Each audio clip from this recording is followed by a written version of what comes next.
I know every acronym there is to know about youth sports and soccer right now, and I feel like a dad going to the Yuki Club on the weekend. Did you win? Did you beat my old club? We did beat the Yukis. My guy scored his second goal of the year in the last game of the year. It's a nice Philly. They're a good team. Yeah, we moved over there when I was in 6th grade, 7th grade. They had a bar on campus. I think that was a big selling point for the fathers in the club and everything after Friday night ahead practice. Of its time, right? I mean, we're seeing that everywhere. It's ahead of its time. All right, welcome back to Buying Sandlot. I am Kyle Pagan, and as always, I'm joined by Kyle Scott. On today's episode, we're talking about a couple big moves that will change the youth soccer space, not only domestically, but also globally. We'll have an interview with Patrick Patzig, CEO of Coachbetter, later in the episode to talk about the global effect a strategic investment from the German Football Federation will have on youth soccer and more. Quick note, if you missed it, the premium community pricing went live on Friday. Tiers for operators, service providers, and investors were in the newsletter today as well. If you want to catch that, if you're an operator who filled out the survey, we started sending out invites to join our Circle community, so check out those. Large operators, service providers, investors, and advisors will have the ability to join starting this week, so look out for that as well in the newsletter.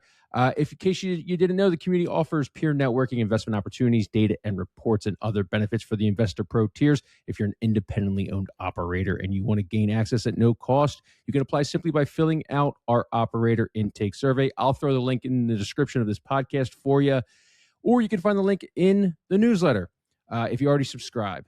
Anything else, Kyle? No, I'm really excited about the reports that are going to be available to members out of the gate. I don't think anything exists like this anywhere else. And I will say, I sort of talk a lot on here about AI writing, and we sort of scoff at people who write social posts with AI without a lot of thought.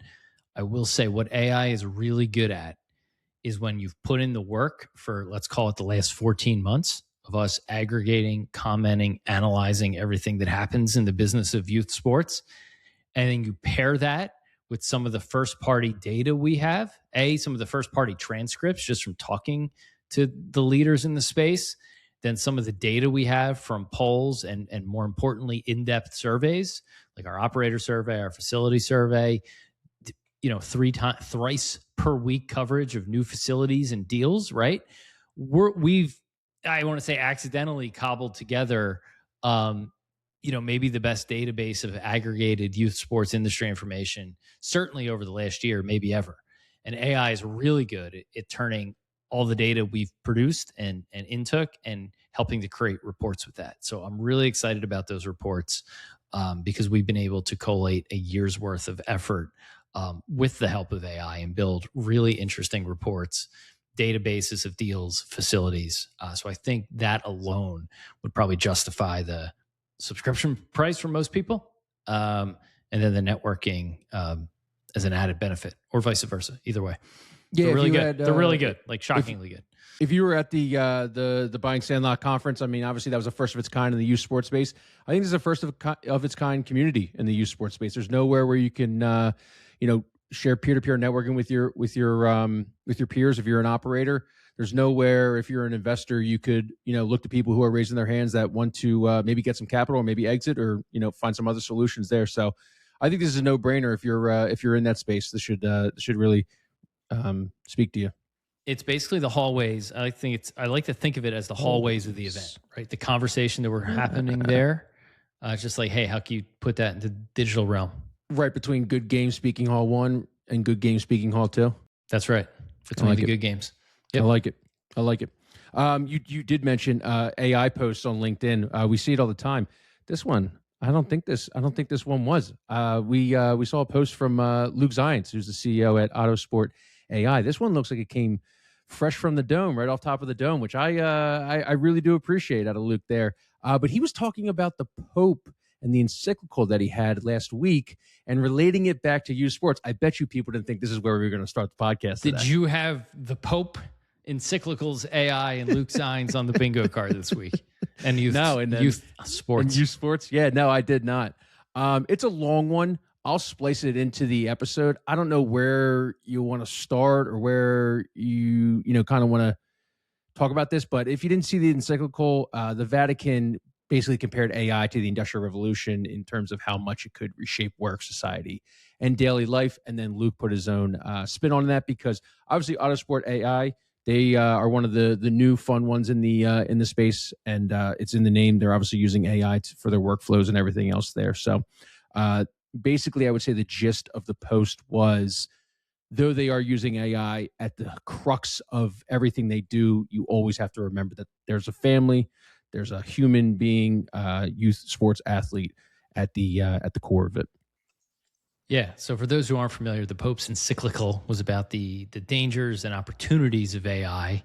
I think written somewhat hand-holding with one of the co-founders of Claude. It was very long, but the gist of it is to remember humanity and all that stuff. And it was compared to Pope Leo the 13th's encyclical 150 some years ago about the Industrial Revolution.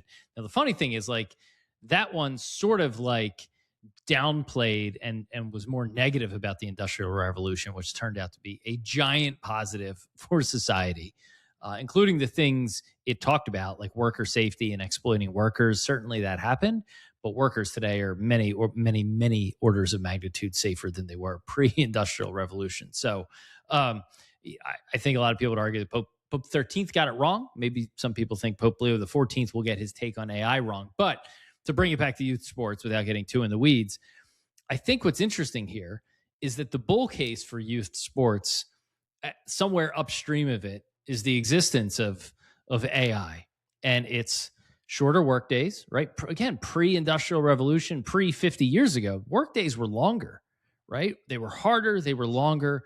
Society in general, certainly in the United States and Western Europe, lives lives of leisure much more so now than they did 30, 50, 100, 200 years ago. There's been steady progress. What's the average work week? In the Western world, like 30, 35 hours a week. Didn't it used to be the case, right? And the work used to be a lot harder. I think AI will just accelerate that. And so one of the things that keeps people human is the ability to play, compete and do extracurriculars and play sports. We've talked about this. And the AI layer of youth sports is really just helping to organize it. It's the organizing layer, but you can't abstract away the actual participation in youth sports. So, really good. I think the AI companies that are supporting in-person activities are particularly well-positioned insofar as they're striking that balance between humanity and what tech can unlock and assist with in those human endeavors. Yeah, Luke said, I think at Auto, we can absolutely be ambitious about AI and also thoughtful about the kind of impact we want to have on people over the next decade. He says, in fact, if you roll back to the very first discussion about founding Auto, it was all about our belief that AI could be an unlock for a better human experience. There you go. Lofty words to get your sports schedule together, but it's a good post. Good post. It is true. Lofty for the 8U schedule, but I like it. It's a good post from Luke over on LinkedIn. Luke Zients, Zaientz. Took me many tries at spelling that correctly when we were doing promotion for the event. I always screwed it up. First time I met him, he said science with a Z, and it's always stuck with me. There you go. It's a guy who has been called on in grade school once or twice, and the teacher couldn't pronounce the name. So he's probably been doing that since he was in grade school. So big news in the world of youth soccer. If you're in youth soccer, you're probably going to be affected by this one way or another. U.S. Youth Soccer and its board have agreed to a plan that would integrate the organization with U.S. Soccer, according to an email from USSF's Pathway Strategy team posted on Twitter by a club coach. The email says, after extensive review and discussion, the USYS board recently endorsed a proposal to ultimately integrate USYS into U.S. Soccer, which will begin with U.S. Soccer taking a more active role in USYS operations over the next 2 years. In support of this future model, this marks a significant moment for youth soccer and reflects growing alignment around a more unified future of the game. To me, this sounds like U.S. Soccer is saying, we do not need to own every league, but we need more influence over the whole system that it connects. And what I mean by that means building out the infrastructure of data, the eligibility stuff, the registration stuff. They did call out the talent ID system, which feels like they're going to start building towards a kind of meritocracy of some sort with an efficient talent ID system. We see Perfect Game do this in baseball. I thought there was a lot of trends from this email. We have not yet verified it. We do believe it is real. We wrote about it in the newsletter. If you read it today, nobody from U.S. Youth Soccer or U.S. Soccer came out and said this is an absolute fallacy. It had, it was pretty much cut and dry that people got the same email online and stuff. So we confirmed it without confirming it, I guess. Yeah, it's one of those things that, and I know some state organizations have to vote in August, so there's a lot here to be decided. And to be honest, I'm probably not the most qualified person to talk about the alphabet soup of soccer. There's certainly people in our audience who are the experts in the middle of this, and in some cases leading some of these. But what I like to do is I like to pick out trends. I think you picked out one. I'll pick out another. Right, the other piece of the newsletter today, the leading piece, was the German Football Association invested in and now has a minority stake in Coachbetter, a unified soccer club, soccer coaching and management platform. And one of the $100 million questions of the last couple of weeks is, if you have proposed regulation, I should say, not hinted at, that is trying to scare away private equity from youth sports, my next question is, all right, well, who are the investors? Who are the buyers of these things? We'll need other fund structures. And again, we don't think this bill is going to pass, but it will certainly at least, cause someone in private equity to think twice or think harder before making an investment. But maybe the answer is these NGBs and federations taking stakes in tech products or taking more control of the participation stack, like you're seeing a little bit here in soccer. And it goes back to something I wrote, one of the first posts here last spring. The NBA and USA Basketball were really looking at the Balkans model of sports training, because every year Team USA shows up to the Olympics and they're given all they can handle by a team, orders of magnitude less talent than them. And they typically win, but barely. And the take there is, these countries have unified systems. They're all pulling on the same rope. The European countries, a single federation, can invest here in the case of the Coachbetter deal and really impact the entire ecosystem of that sport in the country. So I think you're beginning to potentially see a trend of the federations and NGBs maybe take more control in a more capitalistic way through investment or through, basically subsuming one of the other federations, I guess. Yeah, thank you for taking me to my next point that I wanted to talk about. There was a D1 women's assistant coach named Marcia Lycon who posted on Twitter, and she claimed that she had a friend that works in the U.S. Soccer Federation or works in USYS, but she kind of added a little bit of color in here and said, in a nutshell, U.S. Soccer will be taking over U.S. Youth Soccer and also bringing U.S. Club under the umbrella. On paper, this consolidation could and should be what is logical. The old state associations from USYS days are going to be phased out, and there's going to be a recommitment back to using ODP, it's the Olympic Development Program, as a pipeline, which will be easier having the ECNL under U.S. Soccer. There's a lot more to it in terms of consolidation of other leagues, and I think on the boys' side, it is a little more complicated with MLS Next. It will be interesting to see how this all unfolds in the coming months, years, and is being called the pathway strategy. The one thing I wanted to pull from that statement, I did a bunch of research on this one, is the ECNL operates under U.S. Soccer and will be recommitting to the Olympic Development Pipeline. Why is that important?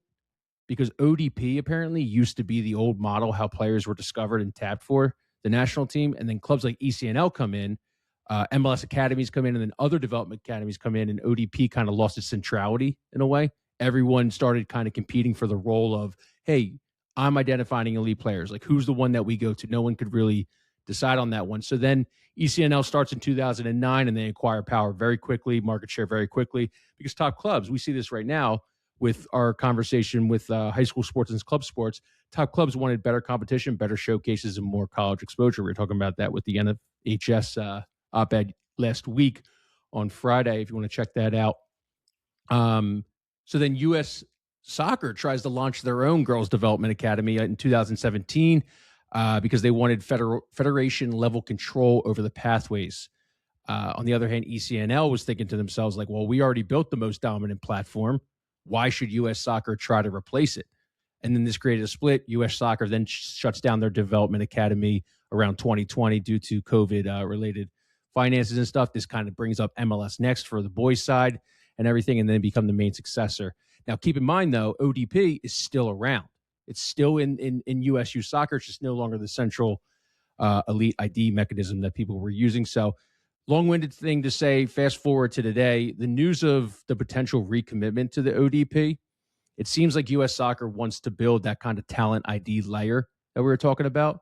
That's federation aligned. So now it lets clubs keep their leagues, but also rebuild a national ID player layer system that U.S. Soccer can now influence, at least on the girls' side. On the boys' side, who knows what's happened? It's still kind of fragmented. Does this new partnership kind of, if you're doing U.S. youth soccer, U.S. club soccer, and you're mixing it with ECNL, does MLS Next come in and just poach your guys now that you have you make this whole talent ID system, and now MLS Next is saying, okay, I'll take them?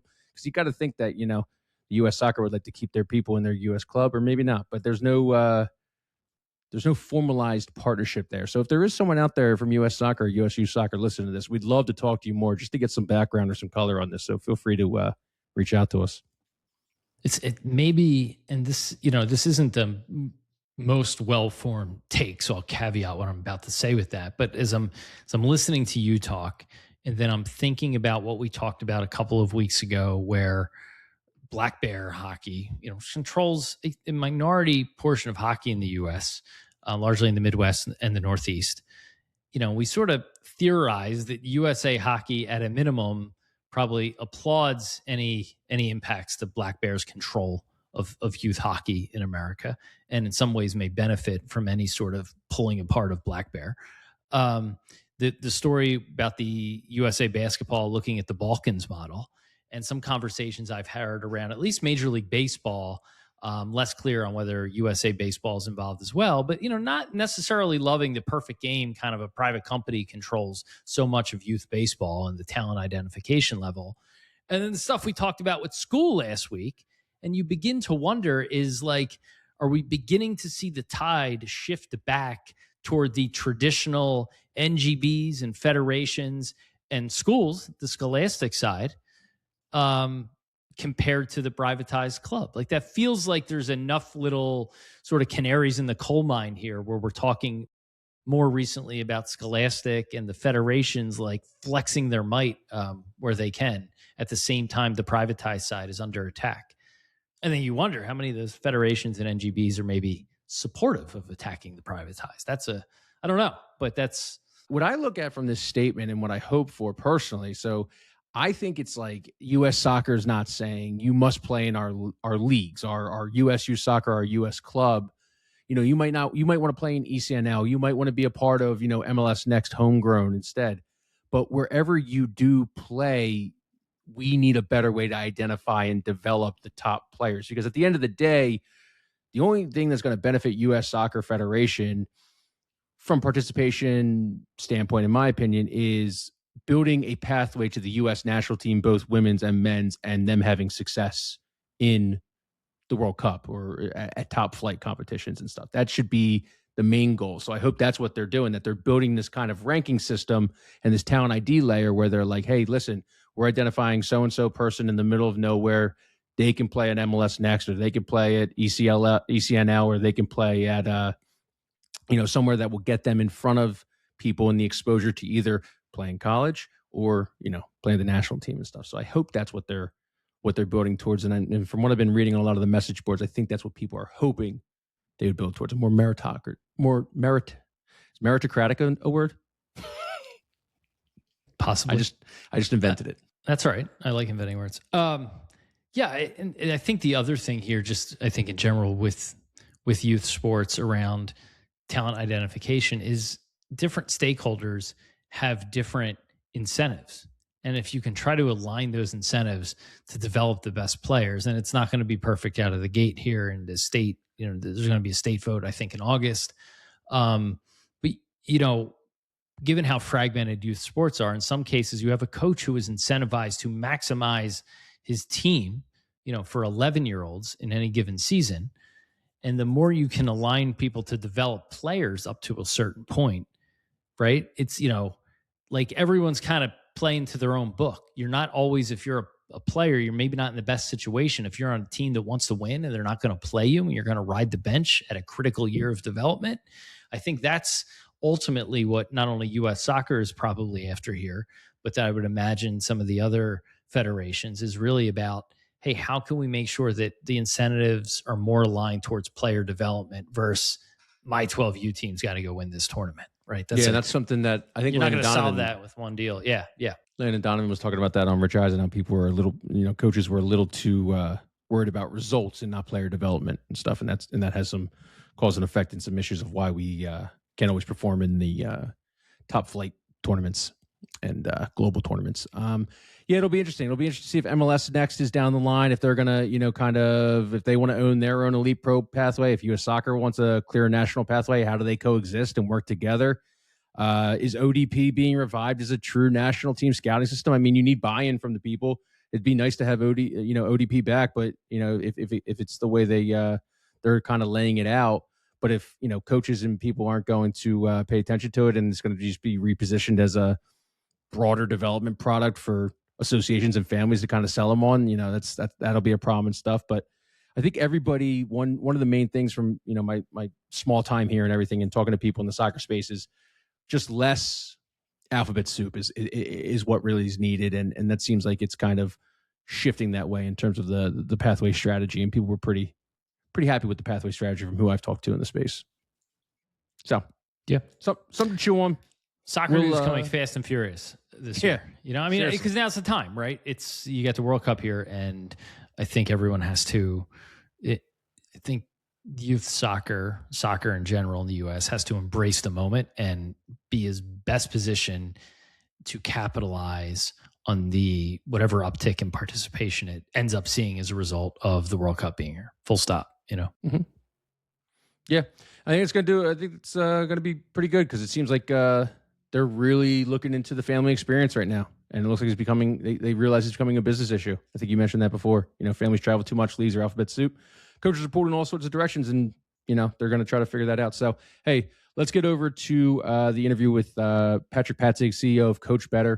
Really, really, really cool new first of its kind investment that the German Football Federation is doing with Coachbetter. So we'll get into that more, and Patrick will talk more on that. Any thoughts before we go over? I mean, I think a lot of NGBs, it's a pretty NGB heavy episode. I think a lot of people are going to be looking at this partnership over the next couple of years and see how this works. Yeah, I mean, it's just no, I don't really have any thoughts other than maybe we're seeing a little bit of like a tide shift just in general in youth sports, right? Who are the buyers of the investors and the buyers, and maybe there's other answers other than private equity. Maybe it's just that simple. You got a little tinfoil hat on, I see. I don't at all. I'm just a trend guy.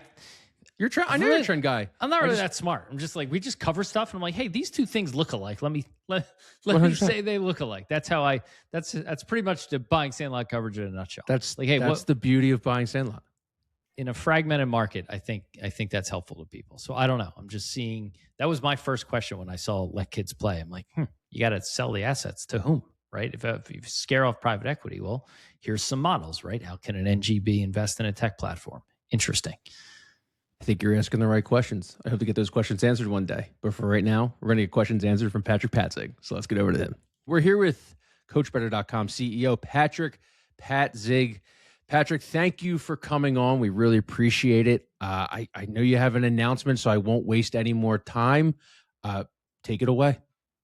Thanks, Kyle. Yes, big announcement. Obviously, one of the biggest, or actually the biggest football federation in the world decided to not just become a customer of Coachbetter, they're also becoming a shareholder of Coachbetter, an active and strategic investor going forward. So I think I read that you guys closed your Series A, and then DFB came in and was like, hey, listen, we'd love to talk to you guys more about maybe taking an equity stake in it. And you opened it back up for them. Obviously, it makes a lot of sense, I would say, from a strategic perspective, when one of the biggest federations or the biggest federation comes in and says, hey, we'd love to take an equity stake. So just tell me about the advantages. What advantages does equity ownership create with DFB? Look, first of all, it was a bit the other way around. They first looked for a partner to innovate their digital grassroots sector. Like they built a platform in 2002. They brought it to about 5,000 clubs across Germany. But as you can imagine, this platform has been outdated. So they were looking for an innovative partner outside of the federation to really bring some more energy to the platform, work with best practices. And they chose us out of like 40 companies they evaluated. And as part of this process, they felt like we want to be closer to this partner. We want to be, have aligned visions and have a long-term relationship. So that's when they decided, hey, why don't we come out on your cap table as well, give you some more fuel to the engine, and make this one of the leading sports organization companies and globally. And then how big is the opportunity? Because our 8 million members, are they moving over to Coachbetter's organization platform, or is this more of a distribution strategy and you're now getting the product in front of the athletes, coaches, clubs, and parents? Well, it's a step-by-step process, but there's 24,000 grassroots clubs across Germany alone. So the next 2 years is fully be focused on bringing Coachbetter, or this project is going to have a different name, but this platform to all clubs across Germany. But the German FA's vision is bigger than that. They want to go outside Germany as well and bring that to clubs across, first of all, Germany, Switzerland, Austria, Europe, and then even a broader spectrum internationally. And that product you talked about is, I'm going to try to say it. Is it Digitalis Verensheim? Digitales Vereinsheim will be the brand name. We're gonna bring it out to the world for sure. Yes. Talk about that a little bit. Talk about the product announcement release. What does that mean? I think it was a joint venture. It's a joint venture where we bring both sides of like strengths and benefits to the table. Where obviously Germany is very well connected to all state associations across Germany, and then these state associations have the contact to the clubs directly. So the go-to-market approach will be very easy, and we will be focusing on building the product, but also help them with communication, with building a sales team, building customer service team, and then keep building the platform as well. Yeah, this initial launch will be an MVP launch, but there will be more features, more add-ons coming towards the platform in the next couple of years as well. I love that. Curious to ask you, when you look at Coachbetter, do you see yourself as more of a coaching platform, player development platform, or a club operating system? This is our history. Like when I founded Coachbetter, the mission was more, we put the coach at the center of everything within a club, and we wanted to help coaches with productivity tools that have a coaching education layer on top of that. So we never wanted to bring empty or naked software to the market. It always had to have something engaging and educational about it as well. But then once we entered the market, we understood the market better, the vision grew, our TAM grew, and we are a true digital infrastructure or unified operating system for football clubs first. When I say unified, it means at the moment in the market, you see a lot of administrative tools. So for membership payments, membership management, potentially communication. But the other part of a sports club is missing, like day-to-days of a coach, day-to-days of a player, day-to-days of a parent. Yeah, so session planning, match day preparation, player feedback. All of these things are now combined on one platform and very, very user-friendly and accessible where it needs to be accessible. The admin needs to be on the laptop, but then a coach or a member, they want to be on the mobile. So it needs to be in your pocket, accessible anywhere you go. And that makes us very unique. Yeah, so it's good to see that it's as fragmented in Europe as it is in the United States in terms of it when it comes to youth sports. It is. It's a curse and the opportunity as well. I know other NGBs are going to be keen in on this interview or looking at your quotes in our newsletter from Monday. Investment, since this is kind of like a first of its kind investment partnership, in the release, DFB says they want more clubs operating digitally. Operationally, from that perspective, what's the biggest pain points those clubs face today that you guys are trying to solve? I think the slogan we're going to come out with is less time on admin and more time for community and football. And that's what the DFB wants to achieve. Like these volunteers, especially in Europe, they work 8-9 hours in the day job, then they drive in the evening to the club, and they don't get paid for being part of this community and help this community to thrive.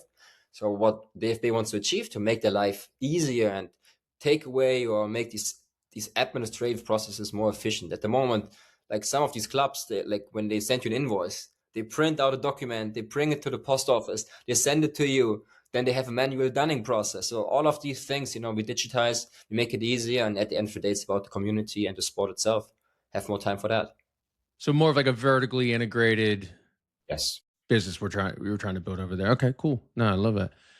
And you can think even bigger here, right? This is the beginning. I told you it's the MVP, but you can do targeted advertising. You can bring in a shop from a brand partner. All of these things are obviously possible with the traction and usage of the platform. In the release, it also says the platform on which football is organized, coached, and developed worldwide. When you think of Coachbetter and you think of the end goal, is it to become that infrastructure, or is it to remain still a coaching focused platform? Take it however you want. Well, our mission is to be the leading infrastructure play for grassroots sports. So we're leading with football, but obviously the playbook is already built to enter other sports. And these sports organizations all have the same challenges, and we're here to help them. Now, will this be with this new investment and you getting all these clubs under you guys?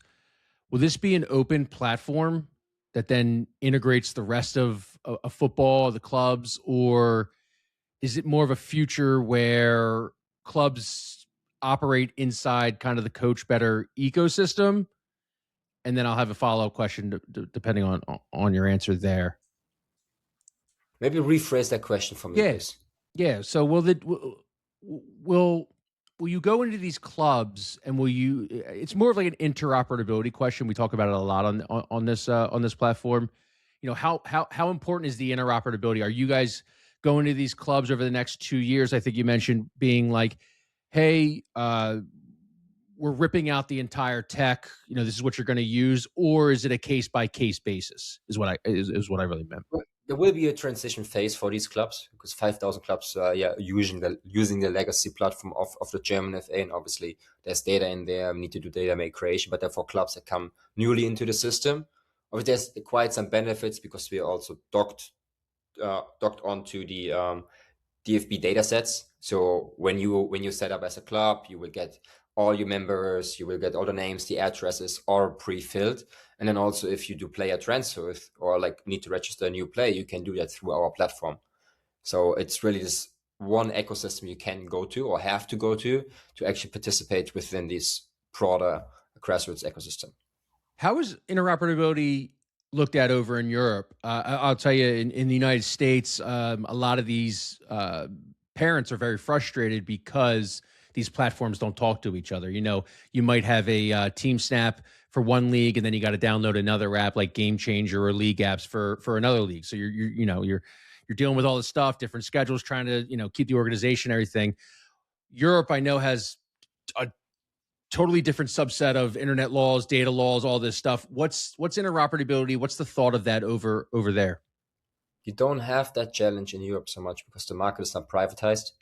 So you have the state associations, you have the governing body, the federation, and there's no private leagues with different schedules. It's actually every schedule is under the umbrella of the state association and the federation. So will Coachbetter be able to plug into other systems easier than they would in the States? Well, we are plugged into the system of the state association and federations, and we're an API first company. So if, for example, tomorrow there is a Nike or any other partner of DFB, we can also connect to their ecosystem and add value to our members. And is that a country by country basis? If you guys, say you draw investment from La Liga or the EPL, can you easily plug in over there as well? It is a case by case basis. Okay. It is fantastic. Who will own the player data when it's all said and done? Will it be Coachbetter or will it be the DFB? The DFB. The DFB. Okay. And do you guys see that data becoming more of a model for recruiting and player identification, player development? I think it's a good question, but here in this project, player development, IDP is not really in the center of things. It's really more about they always have this picture of a clubhouse. The logo will also have like a house on it where it's all about, again, this community and being together, and the sport is secondary. Obviously, the sport gives a lot to the community, but it's more like, hey, this is a place where I'll go after work to have fun and meet my friends. So it's not so much about player progression, player development. It's always, but also not only on the sporting side, also as just human beings, and have that feeling of togetherness. Yeah, and I feel like recruiting over there is a lot different than the recruiting over here. In terms, you played in the States, as we talked about before this and everything, but a lot of kids are playing in academies, coming up and everything. So recruiting, I feel like is it pretty different over there? It flows different. Yes, it flows Yeah. different. Yes, it's totally. Okay. Totally, yeah. I'd love to get. I mean, because this is, like I said, a first of its kind partnership. Do you think this model would work in the United States? Like, could U.S. soccer or U.S. hockey become investors in tech companies? Do you see that working out? It's a tricky question. We had the discussion as well. Like, who do we now allow on our cap table, right? And will there be maybe also some friction in terms of customer partnerships in the future if we have a federation on the cap table? But we don't believe that will be the case, especially with the German FA being one of the leading federations. Other federations will look towards that and up to that. Again, I think it's a case by case evaluation if it makes sense that they come on our cap table. But we're here to grow the sport, to make the sport more accessible through technology.